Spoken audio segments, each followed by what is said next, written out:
In this video, we'll be going over 3.1b, polynomial division. I was told that this worksheet itself is a quick review from Algebra 2, so we'll be going over briefly the concepts in an attempt to refresh our memories from last year, or when you took Algebra 2. So as a quick warm-up, I want you to do this on your own and use long division to find each quotient. For number 1 and number 2, we simply are dividing the integers, and don't try to find a decimal point, just try to find the remainders. That's how you're supposed to go with long division. So just to pause the video right here and try to work out 1 and 2 on your own with long division. Don't put it in your calculator. It might be a little bit tedious, but just do it because it's a good sense of review. So pause the video right here and use long division. And these should be your final answers. The first answer has the remainder, and it should be 1728. The second question does have a remainder. So to just refresh our memories on what we do with remainder is we simply take the remainder, we put it under what we divided by, so 13. So in this number case, in the case of number 2, it would be 420, which is the quotient, the full quotient, and a remainder over what we divided by, so 7 over 13. Let's move on to applying the concept of long division to polynomials. This again should be a review, but let's work over 3 and 6. So we actually set it up in a similar fashion. So we're dividing x cubed plus 4x squared minus 16x plus 8. Just write that neatly a little bit. Plus 8 divided by x minus 2. So what times x gives us x to the cube? Well, x squared times x gives us x cubed. So x cubed times x is x cubed.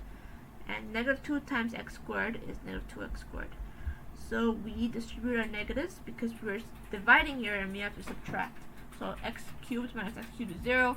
4x squared plus 2x because we move our negative signs over and this becomes a positive is 6x squared. And we put the next numbers down and we continue with this process.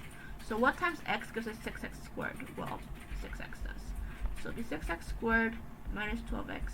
And instead of doing this whole shenanigan, I just have to change the signs, but it's up to you how you do it. This confuses me less.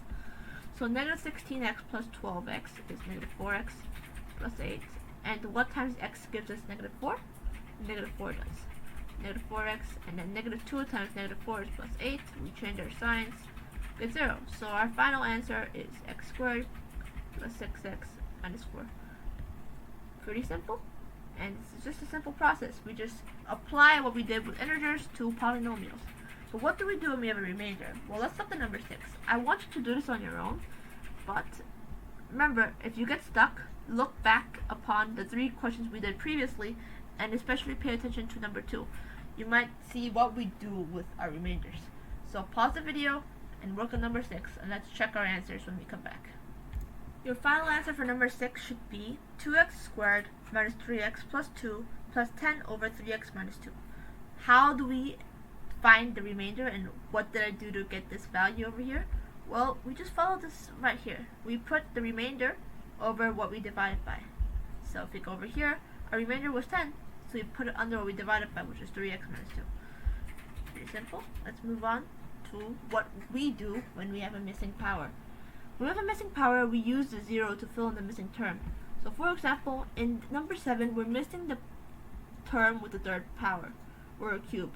So in this case, we would simply fill it up with a 0. So x to the 4th power plus 0, x to the 3rd power minus 64, x squared plus 9x minus 80. We divide it by x minus 8. And we would simply just do long division. Once more, just for your practice, I want you to pause the video and work on this problem. Let's go. Pause the video. Once we fill in the zeros, you can see that it's not too difficult to just do long division. We should check our answers. The final answer should be x to the 3rd power plus 8x squared plus 9 minus 8 over x minus 8. Again, what we do with our remainder here is we put it under this value. So we get negative 8 over x minus 8. So let's move on to dividing polynomials with synthetic division. Synthetic division, as a quick reminder, is a shortcut method to divide polynomials. And once more, it only works when you're dividing binomial with a coefficient of 1. So for example, we wouldn't be able to use synthetic division in the case of number 6.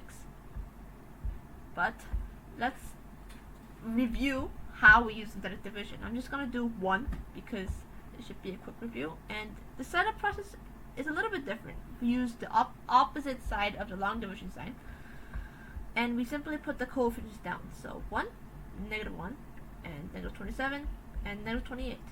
And on this side, we put what the factor of x is when it's equal to 0. So basically, this value is simply, you put this x plus 4 equal to 0, and we find the value of x. In this case, x is -4. So we put -4 down, and as a review, we all know we put the first number down, and we multiply it. So -4, and then we add these two values. So -1 minus 4 is -5. -5 times -4 is 20. -27 plus 20 is -7. -4 times -7 is positive 28, and we get 0. And it's in order, so our final answer is, we don't have a remainder, x second power, or x squared, minus 5x minus 7. And that is our final answer.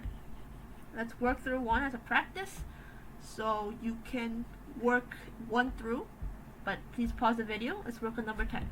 So pause the video and see how you would solve number 10 with synthetic division. Pause the video. Yes, please pause it and go. Alright, your final answer should be x squared minus 4x minus 2 plus 9 over x plus 5.